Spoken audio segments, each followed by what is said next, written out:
First I will introduce the guests from the US. We have, in alphabetical order, Alexis Dant.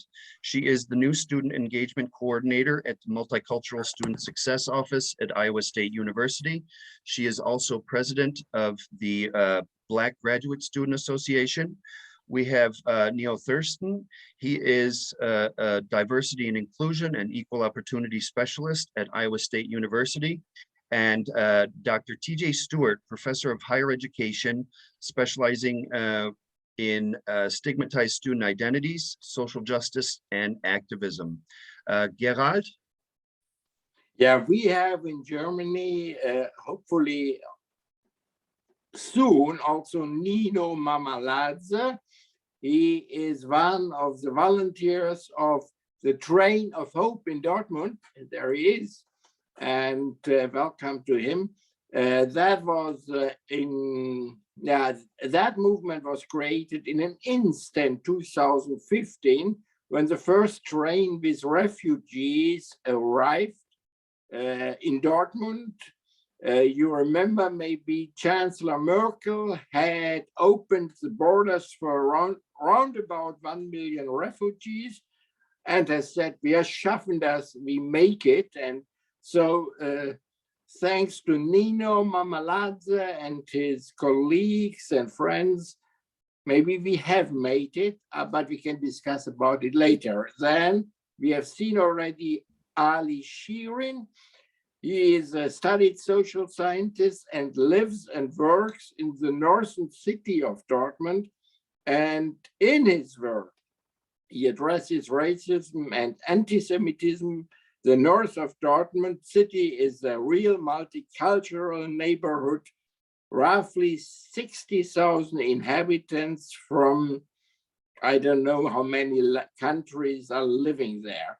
We still expect Bijan Mirmoayadi is an employee of the Multicultural Forum in Dortmund. The goal of this forum is empowerment of people, not integration. And maybe he can give us an idea what the difference is and what the goal is concretely. And then we have Kevin Matuche, seen already. He is an engineer, studied engineer like me, by the way, of urban and regional planning. And he is a consultant in the field of development cooperation. And most of all, in this context, is also the chairman of the African Network of Germany, network of more than 900 groups of German Africans living here, and he's the organizer of many activities and also demonstrations against racism. And he is also a member of the Dortmund Integration Council, which is an elected body of 27 members. And it's the representative organ for people with an immigration background. So far, the German list of panelists, and I hope still some more are joining us on our invitation. Thank you, Gerald. And just a note to the English speakers on the panel, just to watch your pace, because our German friends may not have English as their, most likely do not have English as their first language. So Gerald, shall we start? Leave it open to the panelists. Let's discuss the perspectives of the intersection of policy and racism. Would anybody like to start? Maybe my proposal, Dan, is maybe that everybody gives a little background in the beginning, how he sees or she sees our theme tonight or today in America, and tells us a little bit of what she or he is doing. Would anybody like to start? Yeah, I can start. Yeah, please, Kevin, go on. So hello, good evening to all invitees and fellow panelists. My name has already been given. I'm Kevin Matuka. My participation in this project is in regard to my actual project I'm doing. I'm doing a research program on the perspective of racism on people of African descent. It's a model project that was introduced last year because of this same project, George Floyd death, or the protest that was being carried out. My organization, the African Network of Germany, made 14 demands to the Bundeskanzleramt, to the German Chancellery, and we were granted this project because up to today, there have never been a data documentation on the racism aspect on peoples of African descent, on Black. We have anti-Semitic racist records, we have on Muslim racist records, but we had never had any documentation on Black. So I'm proud to be the coordinator of this project in 9 German states. It's being conducted, and we are on the evaluation process. We are now on the evaluation process of this project. So along the line, we had interviews with so many Africans who gave us their experiences of racism. And what we are actually going to talk today is actually what we did on police profiling, on racism in school, on privileges for white people that happens to be disprivileged for the Black ones, on how government policies, government laws support racist action. And I'm very happy to have an exchange with all of you today. Thanks. Kevin, can you briefly already give us an idea what your evaluation has brought up? Yeah, I want to say that the process was a very hard process. I happened to be one of the observers in the interviews. We had a group interviews with about 14 persons in a room, where we had some anti-racist coaches who were there to see if there's an incident of racism that has to be erupted with their stories, to try to guide them. And it was really painful that in all the sectors, in the police, in the healthcare department, in the schools, in the public buses, transport, universities, kindergarten, so many acts of racism that is happening that we neglect, we don't actually take note of. And the results are very clear that that by uns auch, as I say in German, by us also here in Germany, there's a lot of racism on people of African descent.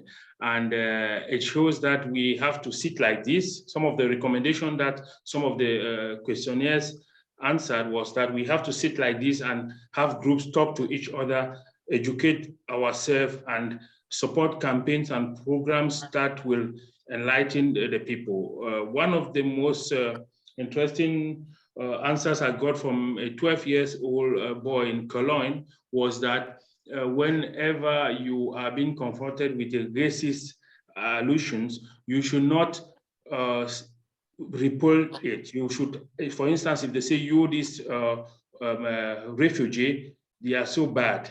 You know, if you know you are not a refugee, because Black people, they always categorize all of us as refugee in a pot. So don't repel this type of statement by saying, no, I'm not a refugee. And it means you are also creating a racist intention and you are propagating this. You have to take it and call the person to order to understand that we don't have refugee or whatsoever, but human being. And this is going to educate the person. So we are humans first, before the structural or historical categorization that people created because of power and money. And so the results are clear. There's a lot of racism. We have to do much to fight it. If the world joins together like we did in this Corona crisis, I think it's going to change so many things. Thank you. Would an American participant now add something similar from the US and give us an evaluation of the situation in the USA?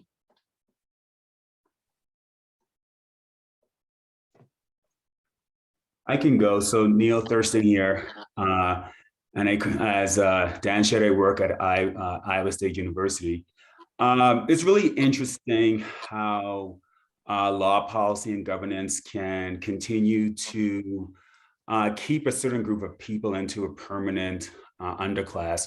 So I'll share some brief context. You may have seen, for those here in the US, even our international participants, there is a kind of a trend going around in the entire country that kind of combats or has this negative feeling or thoughts towards critical race theory, because it's been said that, you know, critical race theory makes folks in these privileged identities feel bad, right? And Iowa, in the state of Iowa, we have passed, Iowa's the state I'm in, we have passed a similar bill.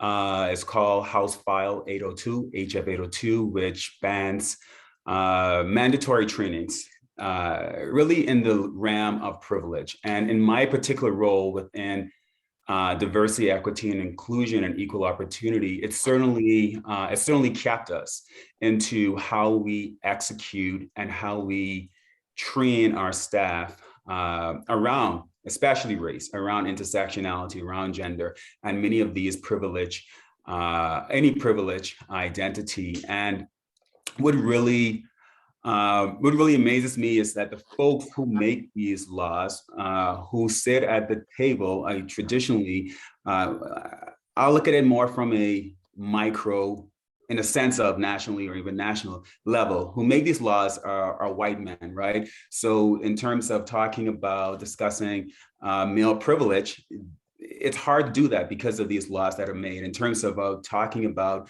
how slavery, for instance, that topic can be, it's a sensitive topic, right? And our laws have certainly at this time stopped us from having those conversations. And what's really interesting also when we look at privilege, right? In the US, we just passed this holiday, it's called Juneteenth, and Juneteenth essentially celebrates the emancipation of enslaved Africans in the US. So we recently passed this holiday called Juneteenth, where everyone gets this day off.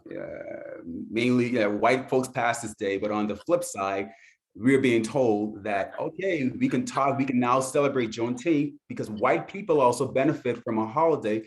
But on the flip side, here in our state, it's like, oh, if our students ask, oh, can we talk about Juneteenth? It's like, oh, there are laws against that. We can't. So it's amazing how privilege and its intersectionality, how this all works out. When white folks benefit from it, it's all grand. But as soon as our historically marginalized identity is impacted or that intersectionality, it looks a whole lot different. So once again, going back to what I shared earlier, law, policy, and governance can certainly keep a group of people or historically marginalized identity into a permanent underclass.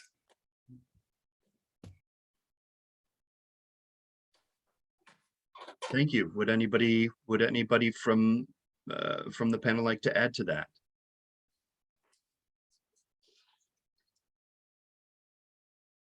I wonder, is Nino Mamalazzo there? Nino in Germany, Dortmund? No, he isn't. Huh? He is here. He is here, and his mic is on. Oh, okay. There's a little mess with the pictures for me. So sorry. We have heard in the beginning from Kevin that the Afro-Americans, the German Africans have to apologize, or the 12-year-old boy apologize that he is not a refugee. I'm not a refugee. So is it true that the refugees are the most discriminated at the time being in Germany? What is your impression? What is your feeling working with the refugees, mainly from the Arab countries or North African countries, since, I guess, 2015?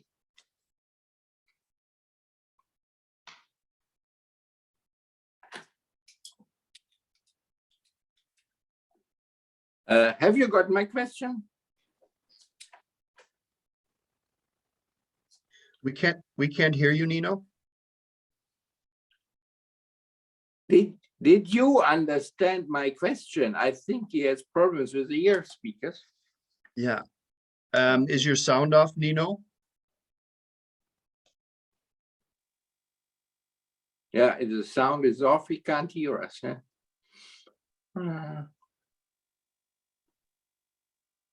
How Yeah. May someone else in between try to answer this question? Maybe in Germany, I think Ali Shirin could do so because he lives in the north of Dortmund and there are also many refugees around. I am active with the Allianz Tag der Solidarität, kein Schlussstrich Dortmund. Yeah.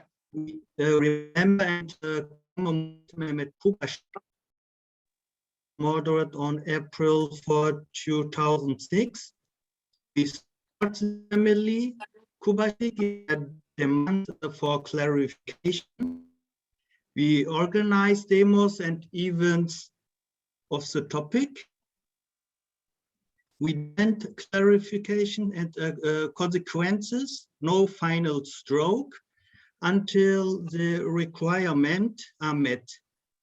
The so-called National Socialist Underground was a neo-Nazi terrorist organization in Germany, formed around 392 to murder people with an immigrant background for and xenophobic motives. We in Germany and members were together. Also the initiatives and we are in exchange. It is important to us that racism is taken seriously in our society. And to your question, yeah, living together is not free of conflicts. There are many reservations about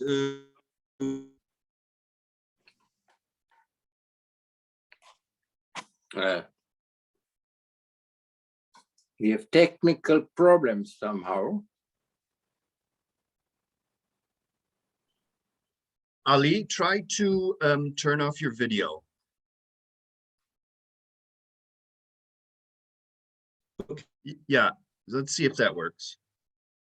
can you hear me? Yeah. Yeah, now yes. I can try again. I am active with the Allianz Tag der Solidarität, kein Schlussstrich Dortmund. We remember and commemorate Mehmet Kubashik, who was murdered on April 4, 2006. We support the Kubashik family in their demand for clarification. We events around the topic. We demand clarification, consequences, no final stroke until the requirements are met.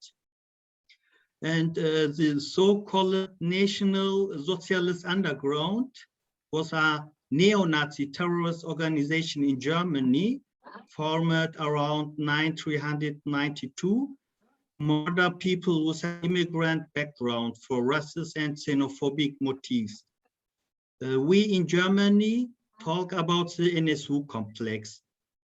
Victims and family members network, also the initiatives, and we are in exchange. It is important for us that racism is taken seriously in our society. And to your question, Herr Baas, living together in our society is not free of conflicts. There are many reservations about refugees. Yeah, we should mention maybe for our American friends over there that it was an unbelievable systematic killing of this NSU complex, the National Socialist Underground we have experienced over a couple of years. They went from one city to another in Germany and killed on purpose systematically people with an immigration background, and they killed altogether 9 people as far as we know.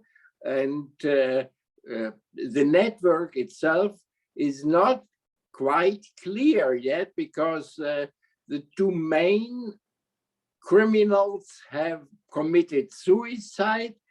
Others, a few others have been now sentenced to long time in prison, but everybody assumes that the network was much bigger. And for instance, in Dortmund, they had still some collaborators who prepared or spied out which target they should kill. So this was systematic, not racism, this was systematic killing already for racist motives. So what about perhaps an American panelist can contribute to other forms? I know Neo mentioned one form of systemic racism. What about other groups or policies that carry with them racist undertones, either explicitly or implicitly? Are there more examples of that? Perhaps, since everyone's from Iowa State University, what about the educational context? Within that context, especially Iowa State University, for some background, is a predominantly white institution. So how does this oppression look at an educational institution that's been built to serve primarily white students? Perhaps Lexi, perhaps would you be able to comment on that? Yeah, sure. So during this discussion, my first thought was going to student conduct and the student conduct process in higher education. I did some assessment over the summer in racial equity in the Iowa State's student conduct process and what that looks like in some of the restorative justice processes that they are attempting to do. But student conduct at US higher ed institutions is based off of the criminal justice system. And so inherently, the system is racist. The system is attempting to harm our Black and Brown students on campus. Some of the assessment results, we're seeing that Black and Brown students are charged more with drug and alcohol offenses on campus. And the type of,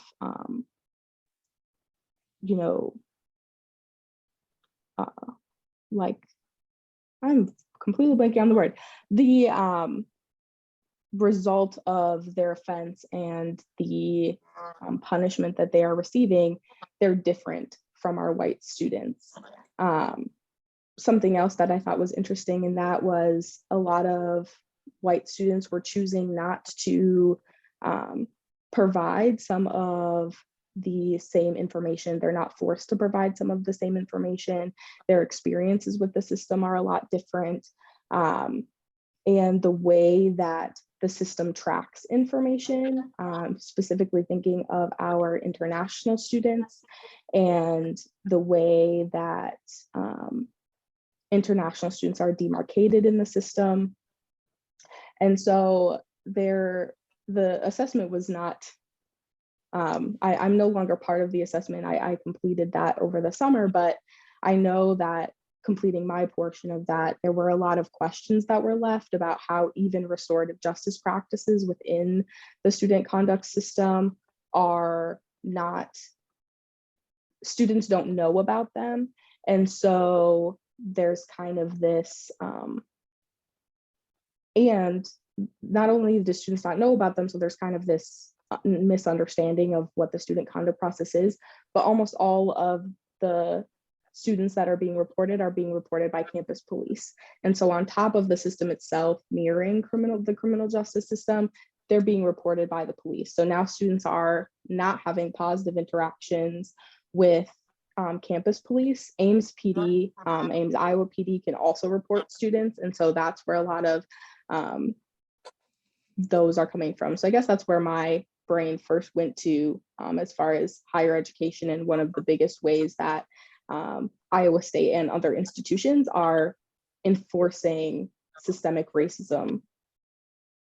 Thank you, Lexi. And my next thought is perhaps Dr. Stewart, you can elaborate on how this affects the student experience and the resulting student success rates. Persistence rates of Black students, especially at predominantly white institutions, tend to be lower. So how is this?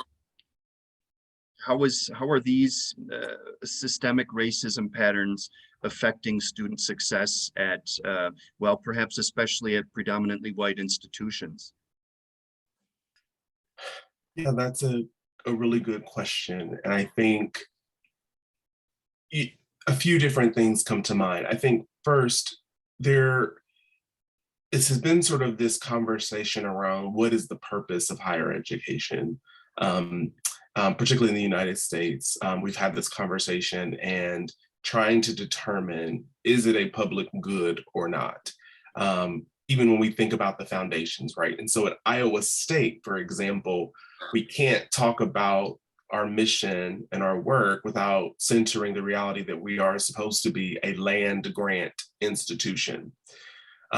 Even that sort of concept just sort of wreaks havoc on the idea of sort of access, of student success, et cetera, right? Because the foundations of our country, including our institutions, are built on the genocide of one group and sort of the enslavement of another. So as we sort of go throughout the generations and we get to today, when we think about all the ways our government and our country hasn't really remedied those harms, we can't truly sort of expect to see equity or success for minoritized students in any meaningful way in higher education. And so to your point, it absolutely impacts student success, their ability to graduate at the same rates, to graduate with fewer debt when they do finish. That we often talk about education as, oh, we need to have equal opportunity. If only all the students have equal opportunities, then therefore they will be successful. But what's implicitly sort of racist in that is that when you're not successful, then thereby becomes your fault because you didn't sort of capitalize on the opportunity. So it sort of invisibilizes an structural analysis.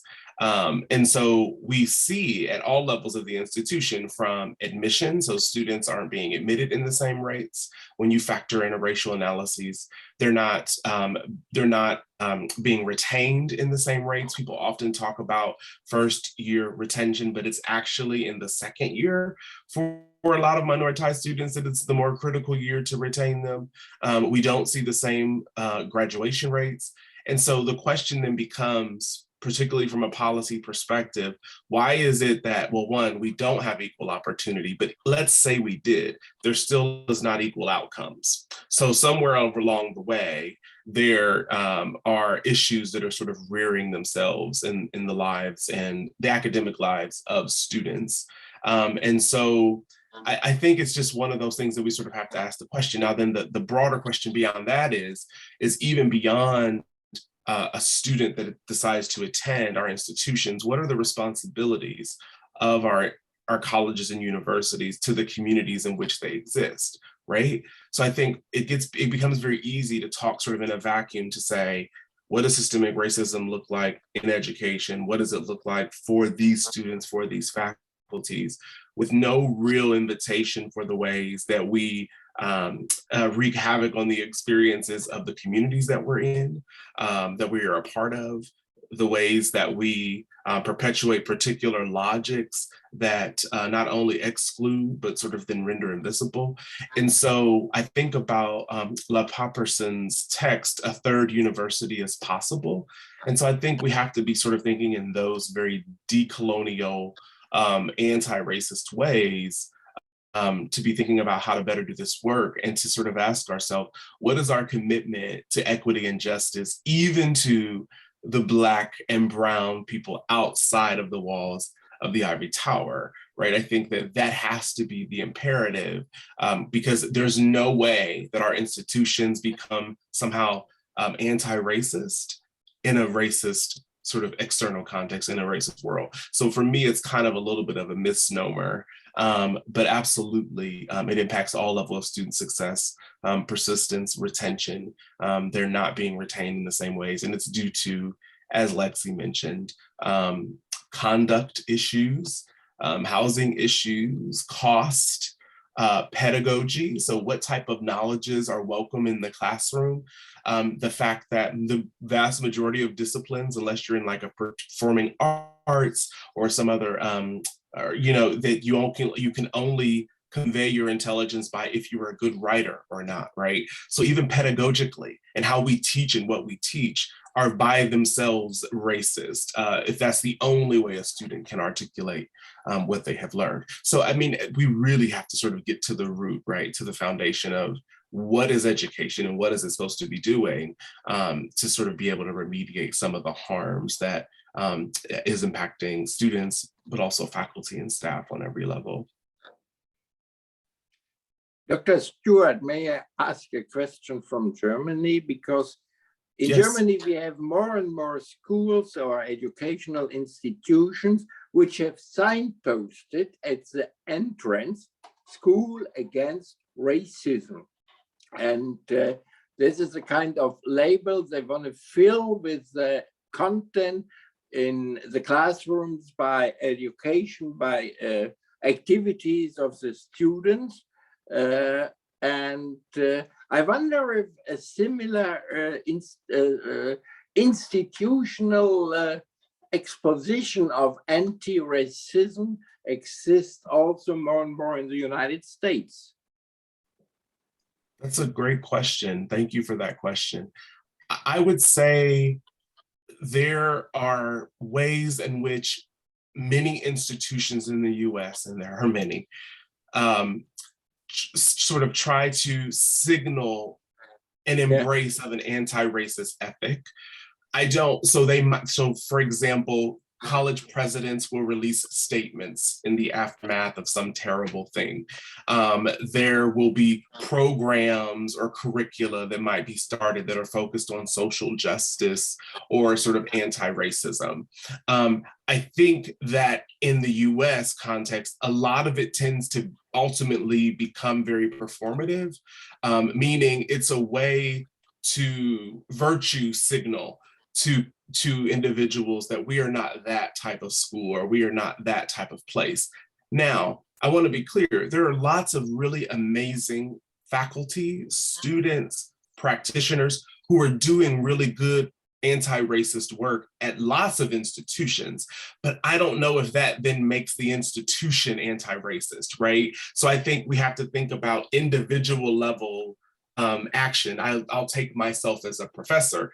I like to think that my pedagogy and my practice, I have students on the call, they can attest to this or not, that I am an anti-racist faculty member, but that does not then make Iowa State an anti-racist institution. So I think for me, so to your question, yes, there are lots of institutions that have verbally made those commitments and to embrace those values. I don't know if they're always realized, but I do think that there's a variety of motivations. Some institutions and institutional leaders really want that, truly, and others just want to say the thing so that they can kind of check off the box to say, oh yes, we are a good school too. This is a place where you can come. So I don't know if that answers your question, but there are certainly people who have embraced that. I don't know if an institution has named, like in its masthead, named itself as the anti-racist school, right? So we have a school in New York City here called The New School, and it's supposed to be about all things sort of contemporary and post. But I don't know that anyone has done it that way, but there have been a lot of anti-racist commitments verbally made, and sometimes it has shown up in pedagogy, in policy, and in practice. Maybe we can come to another level of discussion now, because I tried before, but we had a problem with talking to Bijan Mirmoyadi from the Multicultural Forum in Dortmund.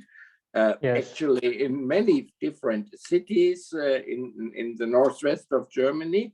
And you are expressively against integration as a mean, but you have a new word created, empowerment. Maybe you can explain a little bit in our second round, what is your strategy to overcome the daily racist life?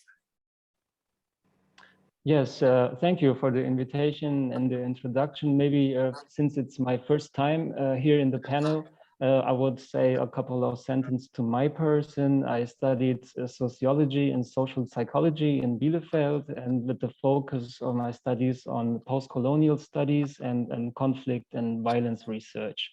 Right now, like Gerald said, I'm working for the Multicultural Forum, and there I'm working in the society and the prevention department. And here we have a lot of different projects and programs, initiatives, which lead me to a conclusion where I can confirm more or less everything which was what was said in the panel so far. We work with Job Center, which is like a kind of labor office. Yeah. The labor office with local institutions, with county institutions, and yes, also with teachers, with social workers, with school workers. And we also have projects where we do actually like workshops for police officers and for teachers and school workers. And what we see in more or less every case is that we have problematic knowledge about racism, about migrants, about religions like the Islam, especially in Germany. And since I'm coming from post-colonial studies, like this concept of othering is like very central in this issue.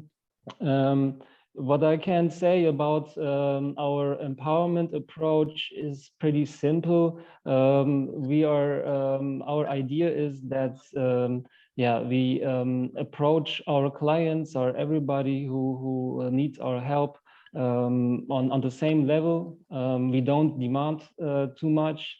And especially like in schools and in a lot of other contexts too, is like creating space for the young children, for everybody who's like,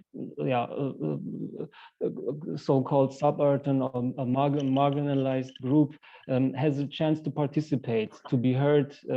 This is something that, especially in the North Stadt, where we have Ali Shirin here, works very well with the migrant neighborhoods, where many people are expecting a lot of radicalized Islamist movements or groups, but there is not so much phenomenon in the Nordstadt, which is a result of this participative approaches in the communities that the people live in and in the neighborhoods. And there are lots of different initiatives which we work with. We have a huge network, like you said, Gerard, not just in Dortmund, but also in Hamm and Lünen, which are like cities nearby.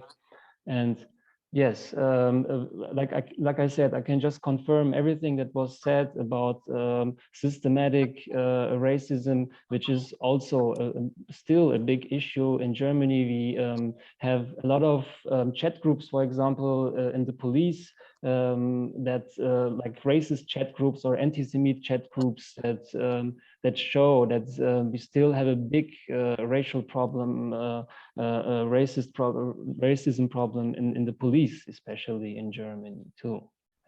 But to overcome it, let me come back to my original point. Integration is the named melting pot in America, because that was the idea of the integration concept in the United States. We are a great or big melting pot, and everybody is in the end an American. You don't believe in this idea, do you? Just can I mention briefly? I think that the melting pot referred more to European immigrants than it did to integration of Black Americans. I think history has shown that. My apologies for interrupting. Yeah, just to answer your question briefly. Yes, there is a concept also coming perhaps familiar to some of you, the methodological nationalism, and coming out of like unfolding out of this concept, this methodological nationalism, that there is a nation, it has borders, and this nation has specific values and specific, for example, a specific language or whatever. And whoever who's immigrating or whatever is in first place someone else, another one. And this is like the approach that we don't follow. We kind of, we don't believe in national borders. We don't believe in ethnic borders, and this is also not in structural borders. And yeah, this is why we approach this or we choose the different narrative. We try to unfold the narrative change, of course, with for example, like renaming sports clubs in the US, or with it's not done with that, but we can do what we can do in the way that we work. Yes. Maybe we have an American point of view on that topic.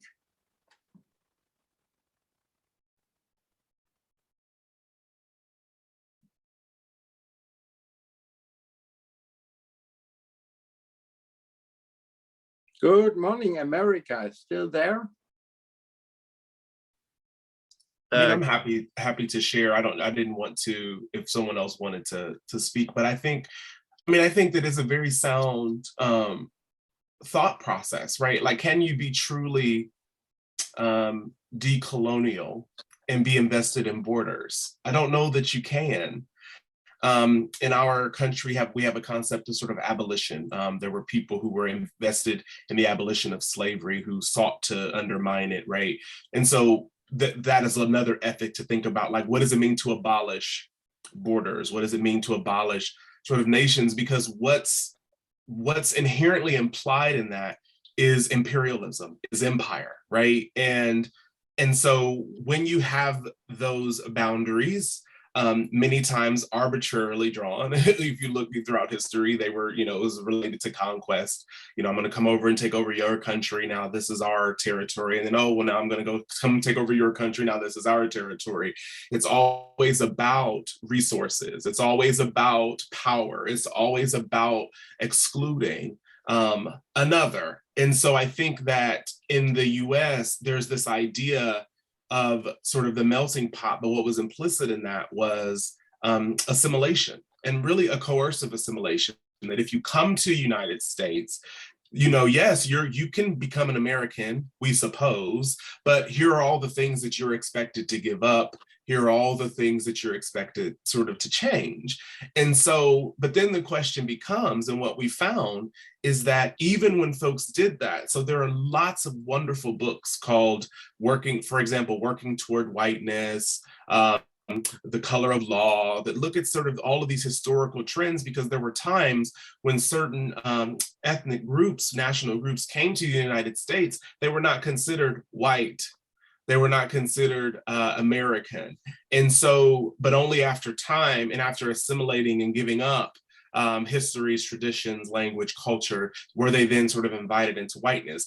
But that only worked for certain ethnicities. That didn't work for Black Americans. That didn't work for African descendants in the country. You're always sort of treated as sort of a permanent underclass. And so I think, the United States, we're in a very, we're in a different context, to the extent that what Vihan has offered is a wonderful proposition that will die a very painful death in the United States, if ever. It's one of those things that we actively sort of resist, but it also would require us interrogating our commitments and our investments in empire broadly. And so I think when we think about equity and justice, when we think about systemic racism, and I also just want to kind of trouble even systemic racism as a single unit of analysis, because power sort of is talking across multiple identity issues. On this call alone, folks have mentioned issues like, for example, Islamophobia, right? And so so while race is always sort of connected and in the conversation, Bell Hooks talks about power as white supremacist, capitalist, patriarchy, imperialism. And so if you're not talking about all of those systems together, right, it's always an incomplete picture. But I think that what was offered is a very astute suggestion, a very astute consideration for us, because can you have borders, nation, without inherently being invested in certain colonial logics? I don't know. I think that's something we have to really sort of consider. I mean, we saw it when refugees in the United States, when refugees were trying to get here after we sort of withdrew from Afghanistan. We saw it recently when immigrants were trying to come to the United States from Haiti, and they were being beaten with, whips on horseback by US agents, border agents. And so you have to sort of ask yourself, what is the logic we rely on to keep people out, to let people in? What are the requirements when we ask them to come in? What are the logics that we're relying on to make those decisions? And they would like us to believe that it's about safety. Well, we have to be careful. We can't just be letting anyone in here, but it's about power. And we have no problem going in to invade another country, but we have all these problems when it's time to invite someone over. So I think this concept of borders, and as it relates to issues of racism and oppression, is something that we probably need to continue to think on and to have conversations about. Dr. Stewart, thanks for this aspect. I try again to contact Nino Mamaladze from the Train of Hope in Dortmund, because he might contribute something to this aspect. Is Nino Mamaladze with us or not? Hello. I'm Nino Mamaladze, Train of Hope, or someone else for Train of Hope with us? No, this is not the case. We have lost him, because I would have liked to hear from him. Maybe someone else from Germany can jump in, because we had out of sudden instantly 1 million refugees in Germany in 2015. And Chancellor Merkel had opened the border to help these people. And she had said at that time, wir schaffen das, we make it. Did we make it? That's my question 6 years later now. And who might from Germany could be able to contribute some ideas or some points? Maybe Ali Sheeran from the city north in Dortmund, or Bijan Moyadi again. Perhaps just one sentence. This narrative that Chancellor Merkel opened the borders is not 100% correct. I know. Because yes, it is a narrative. It is how it is written in the newspapers. But she didn't close the borders. The borders were open in Europe, and exactly. But yes, what you said is absolutely right. I worked at that time also at the BAMF, at the Bundesamt für Migration und Flüchtlinge, the Ministry for Migrants and Refugees, as an interpreter in Farsi and Dari. And there were a lot of asylum seekers coming from Syria at that time that I recognized a lot. And there were lots of issues that came with that in the civil society, especially. And there was the social movement against immigrants in Germany very fast, a very big social movement in East Germany, Eastern Germany especially, but also in Western Germany. And yes. But we had also many volunteers. We had also many volunteers who supported. Yes, exactly. Like on the other side, the civil society, as I said, reacted or welcomed the refugees very well in the beginning, and but the narrative changed after a while. If you remember the Silvesternacht in Cologne, which was a narrative change a little bit, and yes, we should explain to our American friends when a couple of North American young guys molested a woman during the night of Year's End night. Yeah, at Year's End night on the streets of Cologne. Yeah, sorry. Yes, and in Germany, especially the Bild-Zeitung is one of the, I would say, more conservative and right-oriented newspapers, and one of the biggest or the biggest newspaper in Germany. And they, for example, yes, also produced and reproduced the narrative of in Germany. It is like this, undisciplined, young, violent men who come to Germany, not because they need refuge, just because they want to have a better life, let's say it like this. And they bring all their issues and their other religion, and again, this othering concept with them. And there are, yes, I would say right now, a more pessimistic perspective or view on the phenomena of refugees in Germany, especially. As I said, in the beginning, the civil society especially reacted very positive and welcomed the refugees, but this changed, unfortunately, after a while. Thank you, Bijan. Gerhard, I would like to open, we have about 7 minutes left. I would like to open the floor for any questions that might. I saw before you do that, I just saw a message from Kevin Matuka. Yeah. Kevin, yeah, you wanted to say something? Yeah. Thanks very much. I wanted to say something just to add to what Bijan said. As Dortmund, as somebody who lives also in Dortmund, there was this welcome culture that the German population had for the refugees, but it never lasted a long time.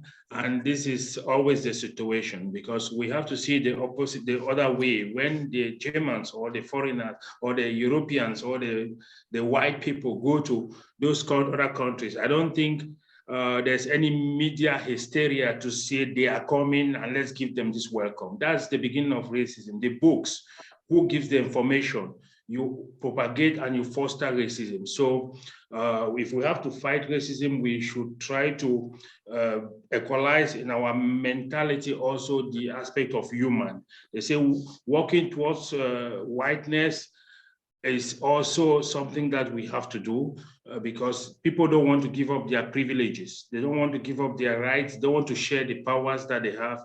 And if that's not the case, it's going to be very difficult for us to combat racism. We also said something in Germany concerning the aspect of racism in education. I think I was about to say something. I told you people from the beginning that we have a huge project that is a model project that was given to us to research on racism, on several aspects of the daily life.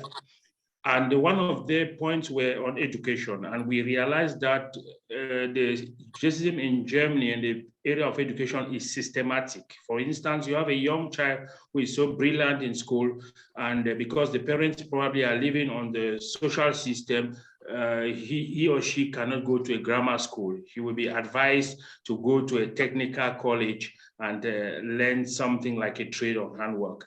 And this is all because the system allows the teacher to decide the fate of that child. And this is what we say it's not proper. It has to be. We have to give everybody equal opportunities for them to show their competence. Yeah, thank you very much. And now we open the floor, Dan. Any questions for panelists? You can unmute yourself and get right into it.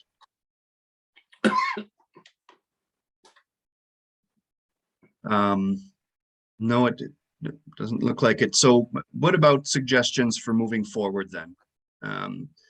From anybody out there, what is the advice? We've heard a few things already from panelists. You know, how can, for example, white people support the movement? What's the best way to go about that? What's your advice for that, to be supportive of the movement without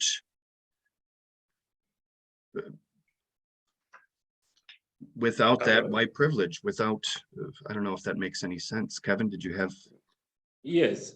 Anybody silent against racism is a culprit to racism. So it's not about white or black. It's about everybody to come out and protest against and speak loud against. And we had during the campaign, during the protest of George Floyd, where I organized the demo in Dortmund, I registered with the police for 1,000 persons, but I received 5,000 to 7,000 people who came. And the majority of them were white people. So I think that's a good start. People have to support such a movement, and not just doing it in this form, but should also go on to give finances for people to research and educate communities and institutions on the basis of fighting racism.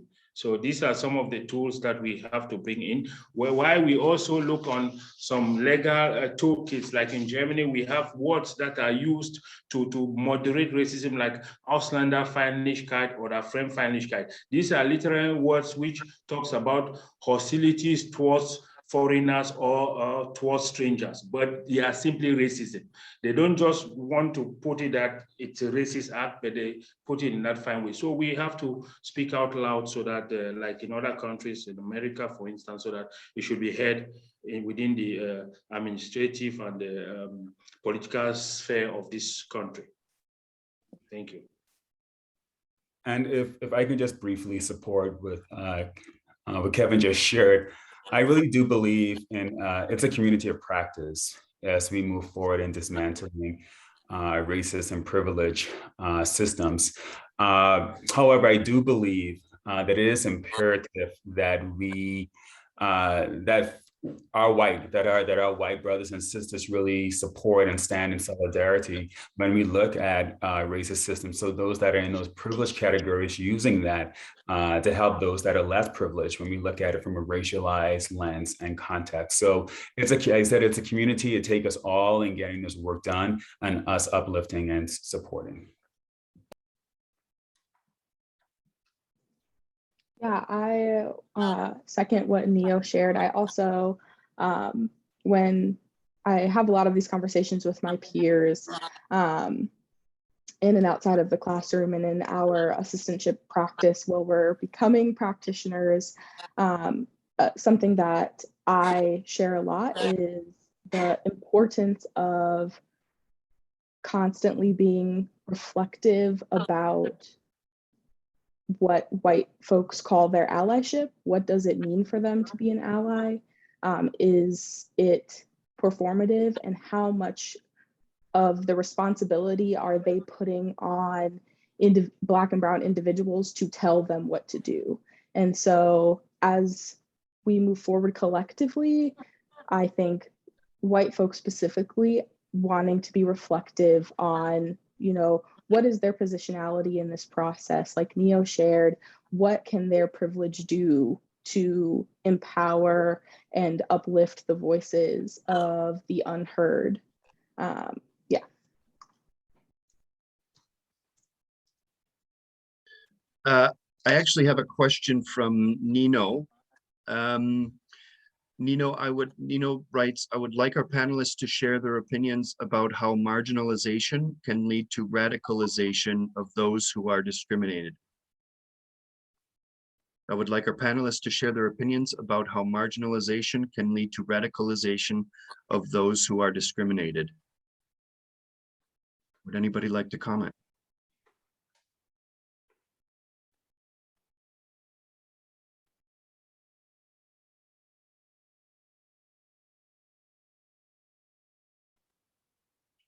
I see more radicalization in the majority group, and the extremist right and racist groups are very radical, criminal, and I am personally surprised that the suppressed or discriminated minorities are not more violent against it.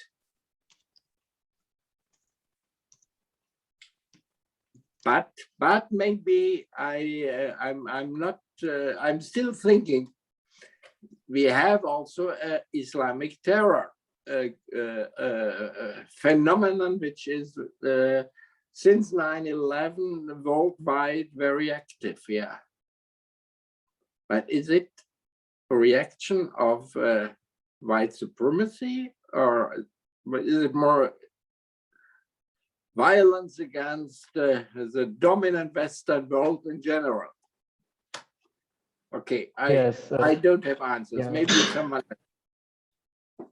Since I'm coincidentally working in a violence prevention program against Islamistic violence, I would say that Islamistic violence is more or less part of a pretty modern ideology.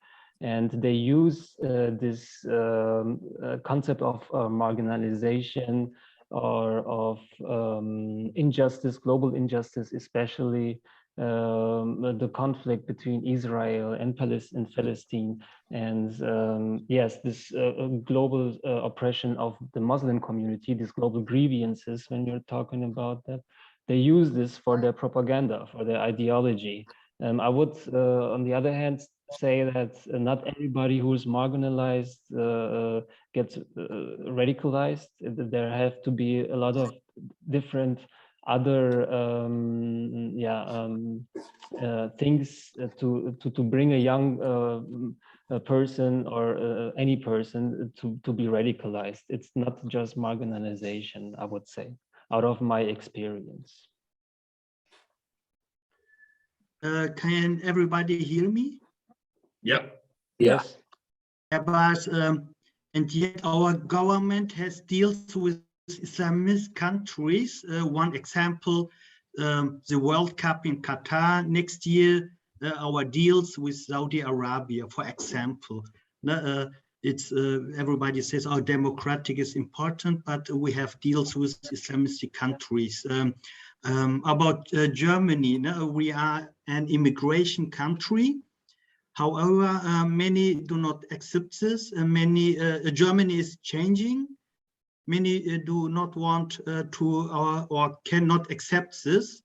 My personal observation, we have a peaceful coexistence, then a togetherness here in Dortmund or in Germany. It would be desirable if people help each other regardless of their origin. We still have a lot to do. There are many success stories, but many do not arrive for a variety of reasons. Refugees have to deal with many difficulties. And studies show that 1 in 4 people in Germany has racist attitudes. An example from everyday life. I'm sometimes asked, where are you from? Dortmund, I answer. And the question comes, where are you originally from? I answer, from Duisburg. That's where I studied. Then inevitably comes the question, and your parents? And I answer, from Gladbeck. And these questions come from people I have just met. maybe mean nicely, but actually it is it clearly mean you are not a part of this society. I was born in Germany, and still I am not seen as a German. That's why some people find it hard to say Germany is my home or my country, or to say I am German.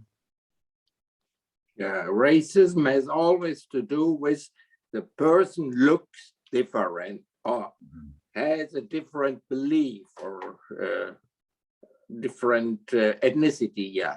Yeah. Gerald, we're about 5 minutes over. I don't want to keep panelists longer than discussed, but I'm going to thank everyone for coming.